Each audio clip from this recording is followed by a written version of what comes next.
Live from WRAL News Headquarters in Raleigh, your number one source for local news. WRAL News, coverage you can count on. Wednesday is a WRAL weather alert day, all because this system with severe storms is headed our way. I'll show you the timeline and when it arrives to your area coming up. Sinking stocks. The Dow is on track for the worst day since December as the trade war begins. How new tariffs will affect everyday goods we buy. An automobile crashes into an apartment. What police say caused the crash and who was behind the wheel. A powerful storm system is producing severe weather across the plains and deep south today, and it's headed our way. Good afternoon to you. I'm Jeff Hogan. And I'm Renee Chu. That system will be moving into our area by tomorrow. Meteorologist Amy Wilmoth is in the WRAL Severe Weather Center with the specific timeline and the biggest threats from this system. It looks like the biggest threat is going to be damaging winds, but isolated tornadoes also possible. It is not often that our area goes under a level 3 out of 5 severe risk, and that's what we're under for tomorrow. So this is a fairly big deal. We will be fully staffed here in the WRAL Severe Weather Center all day tomorrow monitoring radar. A level 3 risk. The last time we had one in our area was in August of 2023. On average, we get about 2 to 3 a year. There are some years where we don't have any, like last year.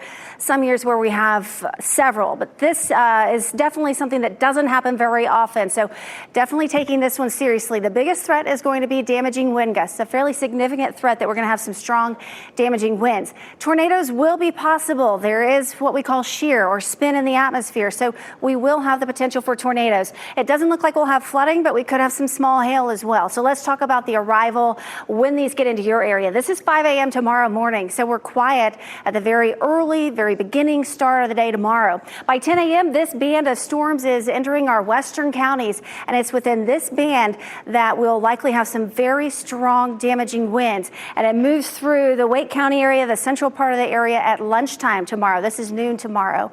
By the time we get to 1:30, 2 o'clock, it's in our eastern counties and will continue moving to the east. But it does bring the threat for power outages with those very strong winds. I'll take a look at how strong the winds could be and what the power outage situation could look like for tomorrow coming up. Tune in to WRAL Morning News beginning at 4:30. We will keep you informed as the storm approaches and until the threat has passed. You can plan ahead for severe weather with the WRAL News app. It allows you to watch radar in real time to see when storms are in your area. And be sure you have the WRAL News app installed on your phone. Turn on alerts to get notified about severe weather in your location. It's free wherever you download your apps. All the major indices are feeling the pain of the tariff tiffs that are happening right now. If you look at the Dow Jones Industrial Average, it has spent the entire day from before the market opened until now. The futures read this way, and now we're seeing it down 682 points at this noon hour, potentially on track for its worst day since December. Breaking news, police are investigating after a car crashed into an apartment building in Morrisville. This happened on Claret Lane. That's where we find WRAL's Destiny Patterson. Destiny, how did this happen? I want to put this into perspective for you. You can see straight into this home. The man who lives here says he was sitting on this couch watching TV, and now look at this. You can see glass everywhere. There are bricks that are now inside of this home. This wall completely gone. They tell me that the driver was an older woman who drove through here. Police say that she was trying to park. Take a look at Sky 5 video. You can see how that damage played out here, and you can see them towing away that car. The man who lives here says that once the woman drove into the home, they spoke very briefly as she was very shaken up.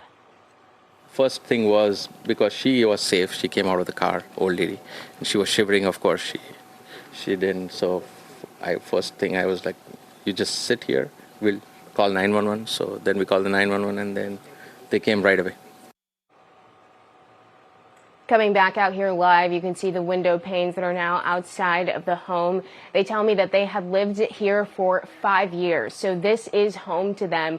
But thankfully, no one was hurt. That includes the driver and the people who live here. They tell me that they'll be able to stay with family and friends as all of this is remedied. Destiny Patterson, WRAL News, live in Morrisville. And now to Moore County, where a police chase that started in Pinehurst ended after a vehicle crashed into a house in Aberdeen. This happened just after 9 this morning over on Wood Green Drive near Pecan Lane. Several agencies were on scene. The adult female driver was taken into custody. A male passenger was taken to the hospital with non-life-threatening injuries. And a building inspector was called to assess the damage to the home. No one else was hurt. A man was shot and killed inside his Wayne County home Monday night. It happened on Pecan Road in Dudley, and the victim's family told WRAL News they were inside that house when the shooting happened. WRAL's Chelsea Donovan is on that scene right now with what she's learned in the past hour. Chelsea.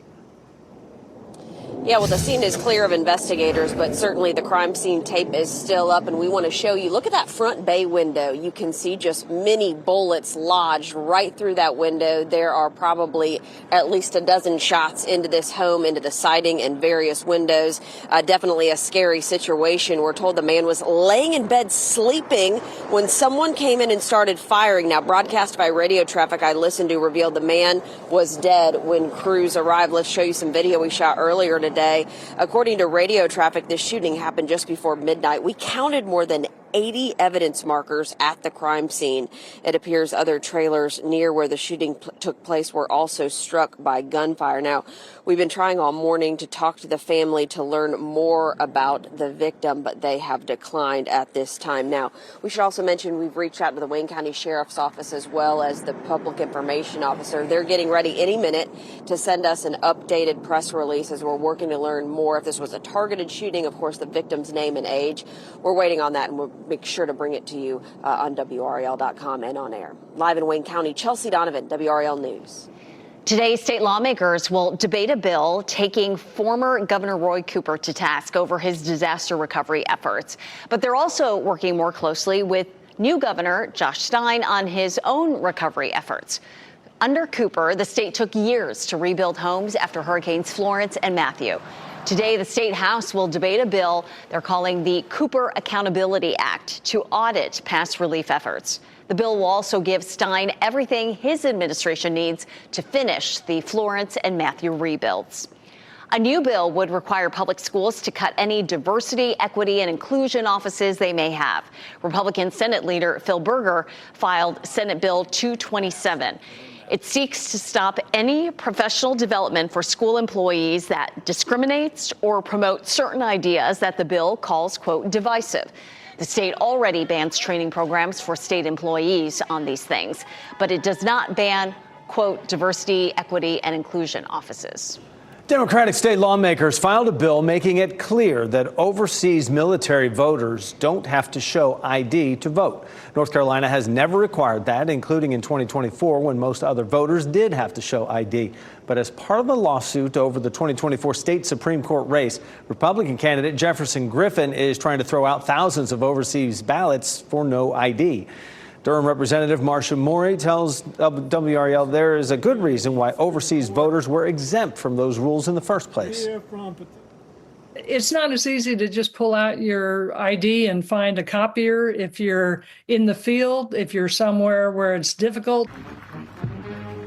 Her bill can't stop Griffin's lawsuit, but it would prevent future lawsuits from targeting overseas voters for not showing ID. Head online to the NC Capital section of WRAL.com for details on this story. Today, Arab leaders are meeting in Egypt's capital for a summit focusing on Gaza's reconstruction. Arab and Muslim leaders are trying to come up with a plan to see who will govern and who will manage the Gaza Strip, presumably after the fighting fully stops. It's a race to devise a plan to prevent President Trump from turning it into a, quote, Mediterranean Riviera. That is a plan that many people throughout the world have said is tantamount to ethnic cleansing. Overnight, President Trump paused on billions of dollars in American military aid to Ukraine. It's the latest fallout from Friday's explosive Oval Office meeting with Ukrainian President Volodymyr Zelensky.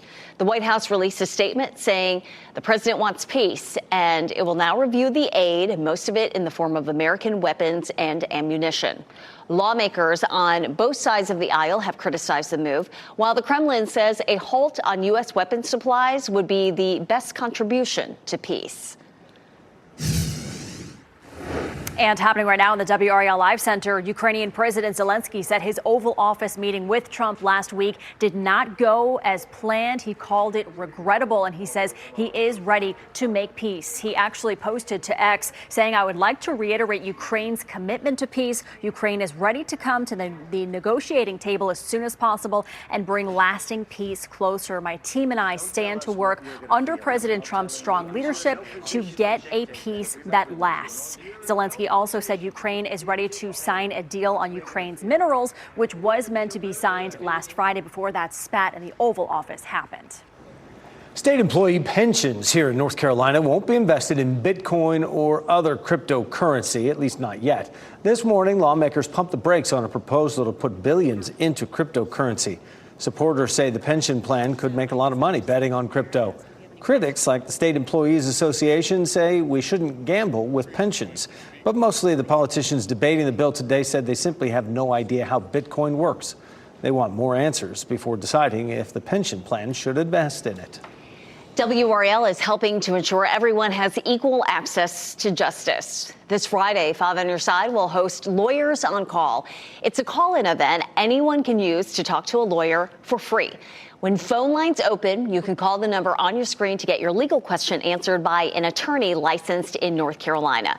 So get your question ready and call Lawyers on Call on Friday from 10 until 7. Next at noon, tariff tiffs turn into border wars with Mexico and Canada. The quick retaliation from those countries and what it means for Americans. Also, downplaying the hero role. What a California police officer said after saving a choking baby. Plus severe weather and the decision to cancel class. How school systems determine when it's safe to go and when it's not.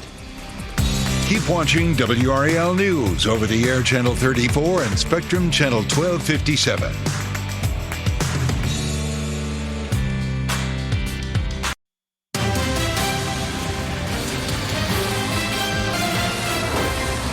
China and Canada are fighting back as new U.S. tariffs against those countries, along with Mexico, have been swift. And Beijing jumped in quickly as well, announced 15% retaliatory tariffs on some American goods, while Canada says Ottawa will respond immediately with tariffs on $30 billion worth of U.S. goods.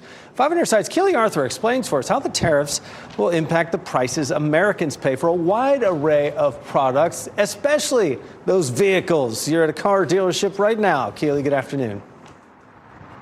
Good afternoon, Jeff. Yes, I want to talk to you and the folks at home about non-durable versus durable goods. So non-durable, those are things like groceries, and that's where we're going to see the biggest price increase right now. The CEO of Target, Brian Cornell, already on the record saying the cost of strawberries, avocados, bananas, things that are imported from Mexico will go up even just this week. But when we're talking about durable goods like cars that you see here in Fuquay Arena, we're not going to see the increase immediately. I spoke with John Heister. He's the owner of this dealership, and he told me that he does not expect these tariffs to last beyond 60 or 90 days. If that's the case, they have the inventory to sustain that and not pass the price increase, on to consumers. But here's what he says will happen if it does last longer than that. What causes most vehicles to go up in price is supply and demand. So if it lasted, more than 90 days and the supply got low, prices would go up, both on used and new. Because if you have a shortage of new, then it trickles into the used car markets. When we're talking about automobiles, though, we may see the cost of car parts go up. A lot of those are made abroad, and that's the thing that consumers need right away. If your car breaks down, you're going to need some sort of replacement immediately. So a consumer looking for that kind of good may see that increase a little bit faster than the vehicle itself. Bottom line, though, this is really going to impact consumers most at the grocery stores. We've been tracking for years the increased costs of groceries, so it'll be really interesting to see how this affects consumers, many of whom voted for the president in the November election because of promises to reduce inflation, reduce costs at the grocery store. I'm going to end this live shot because we're going to go interview an economist right now. We're going to be tracking this all day for you. Reporting live in Fuquay Varina, Keely Arthur, WRAL News. Keely, thank you. Big business affects everyone. Tonight, join NBC News for special coverage of President Trump's joint address to Congress. Coverage for that begins 9 o'clock right here on WRAL. The New York City Health Department has confirmed 2 unrelated cases of measles in the state. Last year, there were 14 cases of measles in New York City. The year before, there was only 1 case. It's often spread among children, but adults can become infected as well. Doctors say the measles, mumps, rubella vaccine is key to prevention. Dozens of officers at a juvenile hall in California are charged with child abuse and endangerment for reportedly facilitating gladiator fights between youth detainees. The indictment alleges that 30 officers allowed and in some instances encouraged dozens of fights among youth inmates. Lawyers learned about the fights from a leaked video. According to court documents, the fights involved more than 140 victims, some as young as 12 years old. The staff involved have been placed on leave without pay. The son of a Buc-ee's co-founder faces new child pornography charges. Less than a year ago, Mitchell Wasik was indicted on 21 counts of invasive visual recording. Those cases are pending. The suspect pleaded guilty last April to making those recordings. Now Wasik is charged with felony possession of child pornography. He is free on a $50,000 bond and due in court later this month. Hip-hop mogul Sean Carter, also known as Jay-Z, is suing the woman who accused him of sexual assault, as well as her lawyers. The now 38-year-old mother from Alabama accused Jay-Z and Sean Diddy Combs of sexually assaulting her when she was 13 years old. She withdrew her lawsuit last month and cannot refile the claim. Carter alleges the woman has admitted that he didn't sexually assault her, but her lawyer convinced her to continue for her mutual financial gain. Jay-Z is seeking a jury trial and unspecified damages. A high school head football coach in Metro Atlanta is stepping down to address his mental health. The decision follows the deadly mass shooting at Appalachia High School in September. In a post on social media, Mike Hancock wrote that the past several months have been difficult in dealing with anxiety, grief, and PTSD. The shooting killed 2 students and 2 staff members and injured 9 others. One of the victims was a coach on his staff. A student and his father are charged in the shooting. The lights are back on for more than 10,000 customers in downtown Las Vegas. The energy company says Mylar balloons got tangled in power lines at a substation on Sunday. Crews cleared the debris and were able to restore power. Nevada Energy suggests people tether balloons if they are used outside and then popping them when they're done. People in one California community are calling an officer a hero, and while he appreciates the sentiment, he says he was just doing his job. The Hayward Police Department posted this video on social media, and you can see the patrol car right there exit that parking lot, and then minutes later, distraught parents rush up with their choking child. The officer jumped right into action, grabbing the limp 11-month-old girl, and he turned her over and began hitting her on the back, and seconds later, she began crying. And the culprit in all this, a small rubber hair tie. They were very emotional. Her father started hugging me. The baby was hugging me. I mean, it was a little emotional. Definitely, I was happy to see that they were able to go home with their baby. Didn't have to go to the hospital. And coincidentally, Officer Gonzalez received extra training recently on how to save a choking child, just a week before this all happened. So if you believe that you're put in places to do things at certain times, that would certainly be one of them, right? Exactly. Talk about the timing of that and proof that those skills, that training is so important. You never hope to have to put in practice, but when time comes and you got to put into play, you are saving a life. Meteorologist Amy Wilmoth is tracking our next weather maker. This is the storm system that will be rolling in sometime tomorrow morning, right, Amy? That's right, and we'll be watching areas west of us through the day today, like New Orleans, Fat Tuesday, a lot of festivities expected today. Well, this severe weather is going to go through that area today, and so we'll be looking for video to see what happens. But we already have numerous warnings ahead of this cold front, and as it arrives here, it will still have plenty of energy to work with, and so we do expect severe weather across the area. It's a level 3 out of 5 risk for severe storms for our area. It doesn't happen very often, but it does mean that we have to take this very seriously and that we're likely to get severe storms. Early tomorrow morning until around 8 a.m., it's likely to be pretty quiet on the radar, just a few showers possible, but the winds will really start to pick up. And then from 10 a.m. to 2 p.m., I think that's really the time frame that we're going to have those severe storms roll through the area, and the biggest threat would be damaging winds, but isolated tornadoes also possible. After 2 o'clock in the afternoon, the worst of it will be east of us, but we will still have the chance for some hit and miss showers and storms in the evening. It's not until the front moves all the way through the area that we're done with this event, and that doesn't happen until the evening. So let's take a look at Futurecast. Here's 10 a.m. tomorrow morning. The worst of it is just approaching our western counties, and it's within the initial line as it moves through. That's where we'll likely have the strongest damaging winds, and we'll also have the potential for some rotating storms, so tornadoes possible. This is 11 a.m. It's the western half of the viewing area. At lunchtime, it's the central part of our viewing area through Wake County down toward Fayetteville that will have the strongest storms moving through, so right during the lunch hour. 1:30 in the afternoon, the worst of it shifts to the I-95 area from Rocky Mount down through Wilson, Goldsboro, down into Clinton. And then once we get past 2:30, 3 o'clock, the worst of this will be in the coastal plain area. But then notice how Futurecast does show a few cells develop later in the evening during the evening commute. And that's because the front will still be to the north and west of us. And it's not until that front makes it all the way through the area that we are done with our rain chances and the potential for storms. Something that's a threat really at any point in time tomorrow, strong gusty winds, even outside of the main line of storms that rolls through late tomorrow morning and early tomorrow afternoon.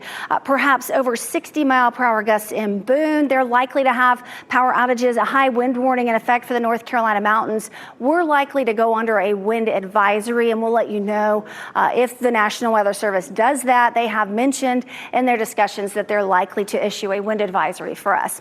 Power outage potential in the areas that you see shaded in this brighter color, that's where we could see some scattered power outages. I would plan for the potential for power outages. Go ahead and charge your devices because this will be a strong wind event for us. 64, the current temperature in Raleigh. We have winds out of the south at 13 miles per hour, so pretty gusty out there. It's very dry too, so no burning outdoors today. Highs will climb into the 60s, 67 in Cary today, 68 in Garner, so nice and mild. It'll be very nice for after school practices as well, with temperatures in the 60s and no rain in the forecast through the evening. But then tomorrow we have the weather alert day in place. Storms are likely, especially late in the morning and early afternoon. It's breezy and quiet behind the front, and then our next round of rain arrives over the weekend. Thanks, Amy. Preparing for power outages, what Duke Energy is doing today to make sure that you have power tomorrow as storms move through. That's ahead at 4. Plus, disaster recovery accountability. North Carolina lawmakers are debating a bill slamming previous disaster recovery efforts. Coming up at 6, we share the whole new approach they're pushing for in our state.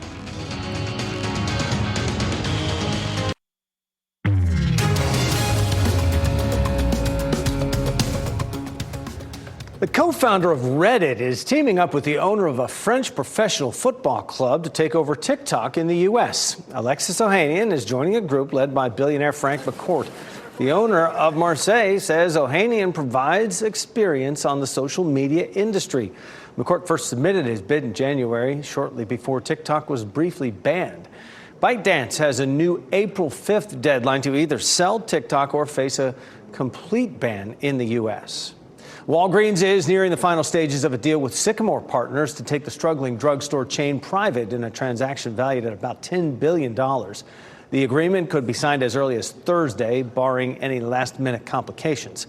Sycamore plans to retain Walgreens' core U.S. retail operations while selling off or taking public other parts of the company. The Academy of Motion Picture Arts and Sciences is feuding with Disney about the value of its broadcast rights. Currently, the deal with the Academy and Disney is valued at more than $100 million per year. And the Academy wants a raise. The award show has aired on ABC continuously since the 1970s. The Academy is in talks with Netflix about possibly streaming the Oscars in the future. Amazon, NBC Universal, and Paramount Global could also join the mix. Some say women are more likely to achieve happiness and success if they have close and supportive friends. 8 new Barbie dolls will help celebrate friendship just in time for International Women's Day. The dolls include Olympic gold medalists Jordan Childs and Jade Carey from the U.S., British actresses and friends Hannah Waddingham and Juno Temple from Ted Lasso, and a pair of Australian Grand Slam tennis champions, as well as actresses from Brazil, joined the group. Preparing for severe weather, are schools considering schedule changes? And if so, how will that affect your family? And trouble for Tesla. Several charging stations go up in flames. Who police believe is behind the rash of fires? Let's give you a look now at the North Carolina Education Lottery numbers. We'll be right back.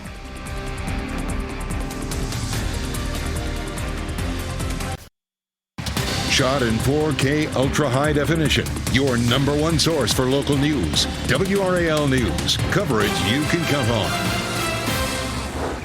Welcome back. Tomorrow is a WRAL Weather Alert Day. And meteorologist Amy Wilmoth is in the WRAL Severe Weather Center right now to explain our severe risk level and what that means for our area. Amy. It's pretty rare for us to go under a level 3 out of 5 severe risk across the area, but that's the risk that we're in for tomorrow. And we do have a weather alert day in place. It's a fairly large area of severe storm potential tomorrow, 64 million under a severe risk for tomorrow. And for us, it's that level 3 out of 5 risk. We'll break that down for you. It just means we'll have several severe storms. They'll be scattered and persistent. And then storms, they could form and develop into a line. And that's exactly what it looks like we'll have tomorrow. A pretty strong line of storms that will move through that could cause some wind damage, and that could lead to some power outages. So damaging winds, that's going to be our biggest threat, but hail will be possible. Isolated tornadoes will be possible as well. So the timing for this, really all day tomorrow we'll have strong gusty winds, but the strongest winds will come with that line of storms from around 10 a.m. to 2 p.m. from west to east across the viewing area. And then from around 10:30 to 2:30 or so, we have isolated tornadoes, perhaps, also the potential for some hail as well. I'm going to talk about the hour-by-hour tornado threat with Futurecast coming up in about 15 minutes. Amy, thanks. We know school districts are having to make the difficult call of whether to delay or cancel school ahead of severe weather coming tomorrow. And WRAL's Carly Haynes is live in Chapel Hill right now. Chapel Hill Carborough City Schools have plans ready to go. Carly, explain. Well, as Amy said, that severe threat will be happening most likely between 10 a.m. and 2 p.m. and students will be in school at that time, which means school districts are going to have to be responsible for keeping them safe. So we reached out to Chapel Hill and Carborough schools asking them about their plan. So they said that they have been in touch with Orange County Emergency Management leading up to this severe weather threat, but really that planning happens just all throughout the year. The school district is going to be rescheduling field trips that were originally set for tomorrow, so buses aren't going to be running during those high winds. Recess, PE, those will be moved indoors, and anything outside that's potentially hazardous will be taken care of. We also work with our maintenance teams and our custodians to make sure any loose items outside, that can mean tables or chairs or other things that are outdoors, are secured or bolted down or just moved out of the way of strong winds so that things aren't flying around in the event that strong winds impacts a particular school. School hours will go on as usual for now. The school district said right now students will be inside by the time winds are predicted to hit and to subside. Meanwhile, they did have a tornado drill scheduled for tomorrow. That has now been postponed to Thursday. Carly Haynes, WRAL News, live in Chapel Hill. Wind damage is the main concern with potentially severe thunderstorms tomorrow. Meteorologist Chris Michaels compares it to past storms and shows us where there is a chance for outages. NOAA Storm Prediction Center issues these daily outlooks to show us whether or not severe weather is going to be isolated or widespread, with level 1 being the lowest risk and level 5 being the most extreme. The risk that we have in place for much of our area tomorrow is considered a level 3, an indication that numerous severe thunderstorms will be possible. On average, we see that issued only 3 to 4 days out of the entire year, so it's not exactly common. In fact, the last time we had one issued the day ahead of a storm was August 7th of 2023. At that time, we had hundreds of wind damage reports across the Carolinas. That day was also near 90 degrees and had a lot more lightning. So we do expect watches and warnings to be issued. A watch means that conditions are favorable for severe weather hours ahead of time. A warning is when you take action because severe weather could happen or is currently happening within that warning. A good way to kind of think about it is that a watch is the ingredients are there, but a warning is the whole thing has come together. We're answering a lot more questions about tomorrow's severe weather maker right now on WRAL.com. If you just search Q&A or go to the homepage, you'll find that right away. Chris, thank you. Tune in to WRAL's morning news beginning at 4:30. We will keep you informed as the storm approaches and until the threat has passed. You can plan ahead for severe weather with the WRAL News app. It allows you to watch radar in real time to see when storms are in your area. And be sure you have the WRAL News app installed right there on your phone. Turn on alerts to get notified about severe weather in your location. It is free wherever you download your apps. And happening right now in the WRAL Live Center, Garner police are investigating after a pedestrian was struck on US 70 near McCormick Street. Sky 5 actually flew over that scene. We do have video. Police say the person was taken to the hospital, but is conscious, breathing, and talking. All westbound lanes will be shut down for the foreseeable future on US 70. They are advising drivers use Timber Drive to navigate around this. They say this is an ongoing investigation, but again, the person that was struck, talking, breathing, and conscious when they were taken to the hospital. Michelle, thanks. Torch Tesla stations. Why police say fires at some charging stations are suspicious. Also, rescued alive, how dozens of workers trapped by an avalanche survived. You can watch WRAL News Live anytime on WRAL.com or the WRAL app on your streaming device.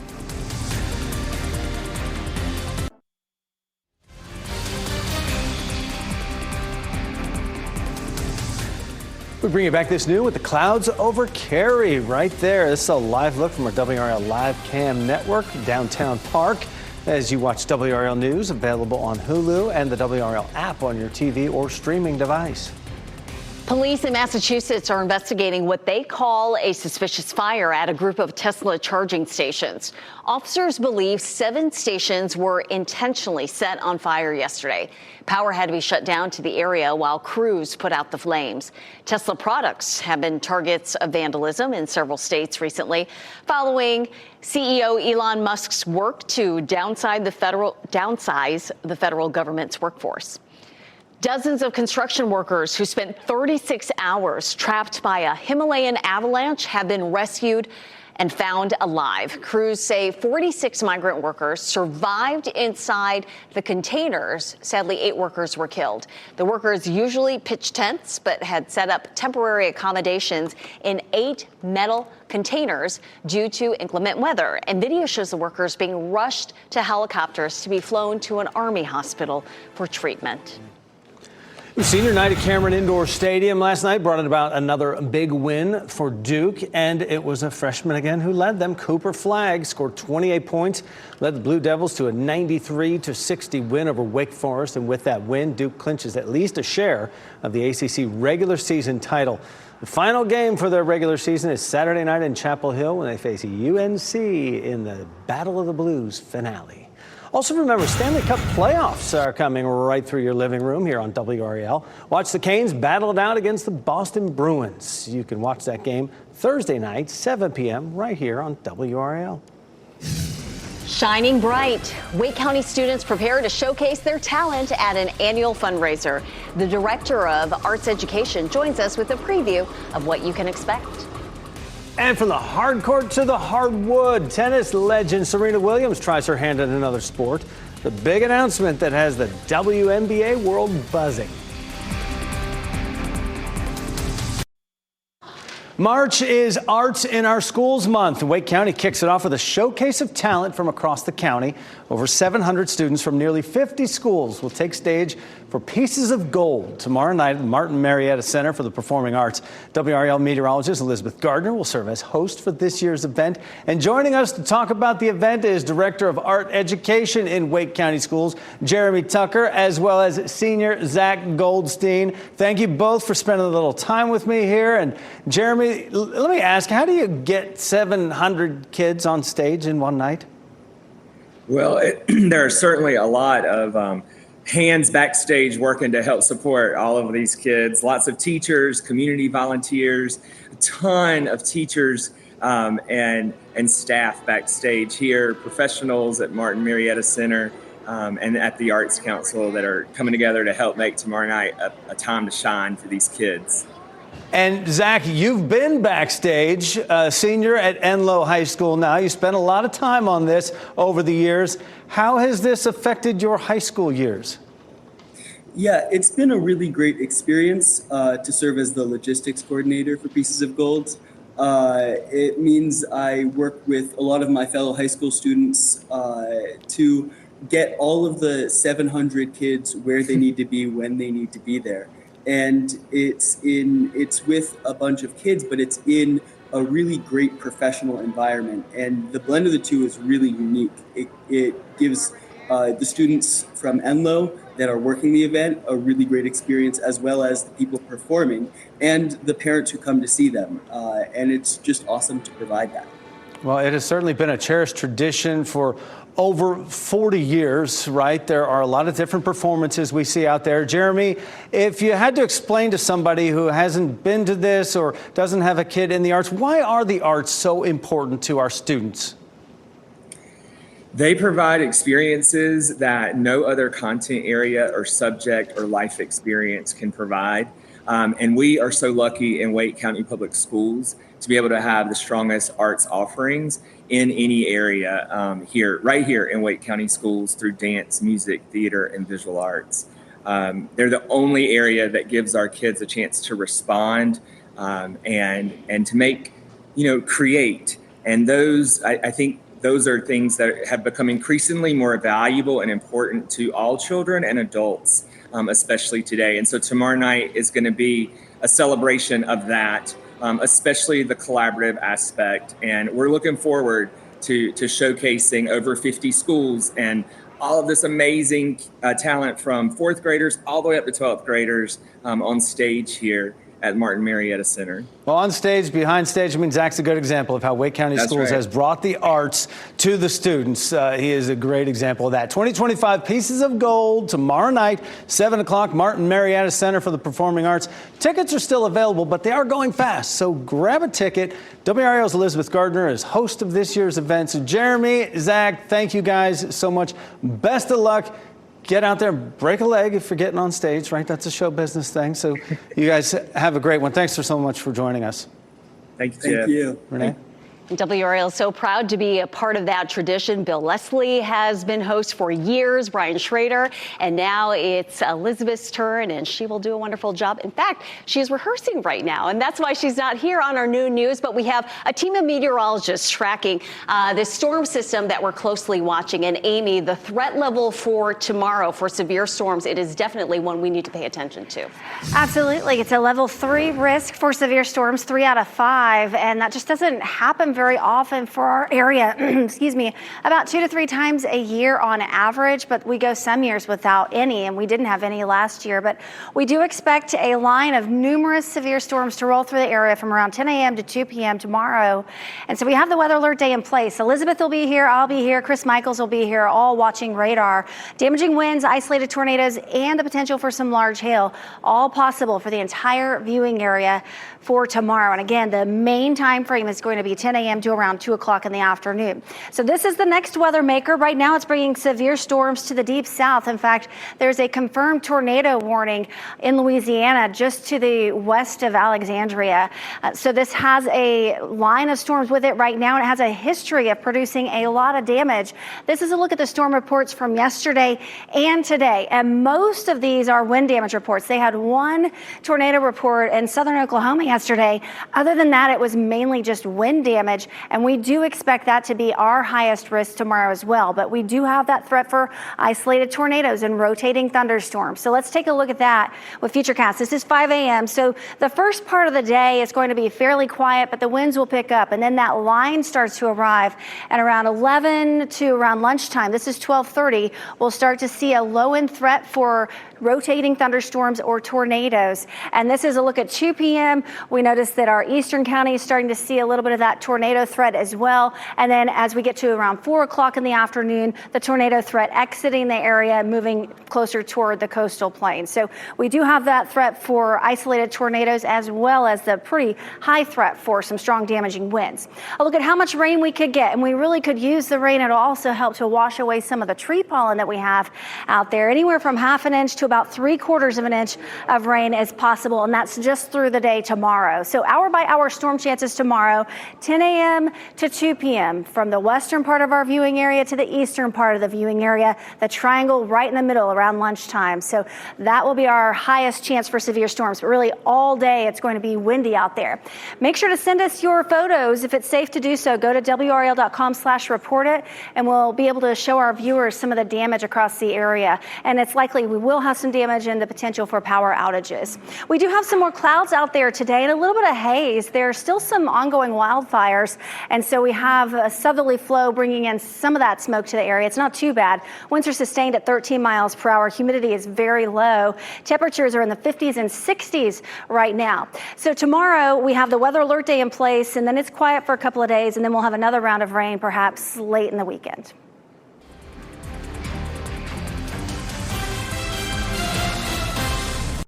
Continue. We wrap things up right now with a look at a few of the headlines we're following for you today. And we have breaking news. Police are investigating after a car crashed into an apartment building in Morrisville. This happened on Claret Lane. The town of Morrisville said a woman was trying to park, but instead jumped the curb there and ended up with the car inside the living room of that home. We spoke with a man who says he was in his living room watching TV when the car crashed through the wall. We hear from him about what he saw and did after that crash right now on WRAL.com.